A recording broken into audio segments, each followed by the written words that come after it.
प्रदेश की राजनीति में एक बार फिर वही पुराना खेल शुरू हो गया है। चुनाव अभी दूर है, लेकिन जातियों की चौपाल सजनी शुरू हो गई है। कभी दलित, कभी पिछड़ा, कभी ब्राह्मण, यानी मुद्दे वही हैं, चेहरे वही हैं, वादे वही हैं। बसपा सुप्रीमो मायावती ने एक बार फिर ब्राह्मण घात खेलते हुए कहा है कि पंडितों का हित बसपा में ही सुरक्षित है। दावा बड़ा है, लेकिन सवाल उससे भी बड़ा है। क्या चुनाव आते ही नेताओं को समाज की याद आती है? क्या 5 साल तक जनता सिर्फ इंतजार करती रहे और चुनाव के वक्त उसे जातियों में बांटकर फिर उसे उम्मीदों के सपने दिखाए जाए?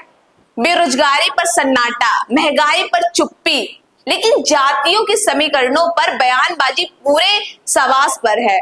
मानो जनता को रोजगार ने सिर्फ जाति का प्रमाण पत्र चाहिए। साल 2007 की जीत का हवाला देकर साल 2027 की जमीनी तैयारी जारी है, लेकिन इस बार जनता भी पूछ रही है कि आखिर 5 साल में उसके हिस्से क्या आया, वादे, भाषण या फिर चुनावी गणित। क्योंकि अब जनता समझ चुकी है कि चुनावी मौसम में हर पार्टी कहती है आप हमारे अपने हैं, लेकिन चुनाव खत्म होते ही यही अपने सरकारी दफ्तरों पर नेताओं के दरवाजों पर ठोकर खाते नजर आते हैं।